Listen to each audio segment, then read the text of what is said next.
Welcome. This is, of course, February 13, 2019. I'm going to give you a quick update as to what the market is doing and where the market's going to go. The market, after we had the 20% drop due to the fact interest rates were going up, the short-term Fed rates that affect your credit card and automobile payments and all that sort of thing, when they raised that up to 2.5%, it was rejected, meaning the consumers rejected it, the banks could not get loans out, and then the market dropped 20%. They came in and the president came in and stopped the market from dropping. They called the plunger team, the President's Working Council on Markets. And they came in and they started to buy the bank stocks themselves. In other words, our government, or the Federal Reserve, which is not our government, the Federal Reserve will start buying the bank stocks themselves to stop the market from going down. That's what they did. The market has retraced back 14% of that 20%, but what's happening is we still have the same problem. Those rates that took the market down 20% are the same rates that took the market back up 14%. So it's going up on short covering and all the other tricks they can do.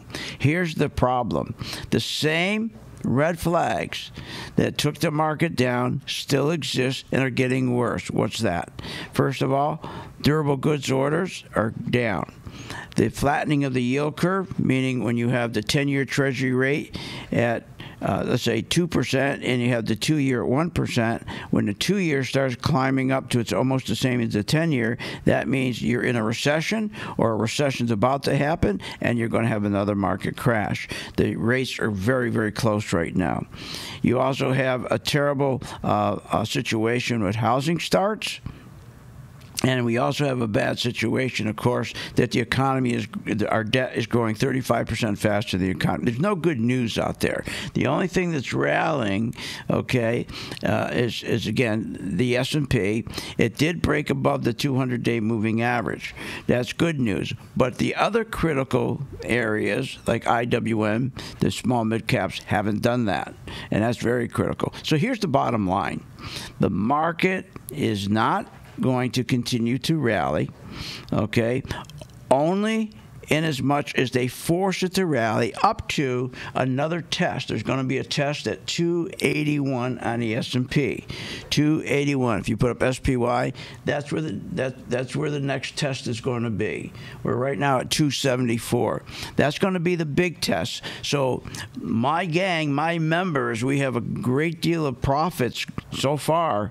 18% on Netflix and Halliburton, 11%, and Bank of America, 16%, and so on. While the market continues to go up, we're going to stay with it while they're playing their games. But we are going to be prepared. We're going to make sure that we can turn, short it, and mitigate any losses when this market starts to tumble, which it will. But in the meantime, okay, the market is going up on continued short covering and on happy talk. My name's Phil Grandy. I'm glad to give you this little update. So the next time someone says, what do you think the market's going to do? Just tell them, according to Phil Grandy, the market will continue its crash. It's been interfered with by the president's plunger team. But at some point, nobody's bigger than the market, not even the plunger team, not even the president. The market has no place to go but back, continuing the crash. Remember, this 20% crash was interrupted. Okay? We will get that all back. We'll start going back down. But in the meantime, let's make money on the way up. That's the beautiful thing about being a gang member. We never have to worry if the market's going up or down. We still just do fine, especially with the spiders. See you on the charts.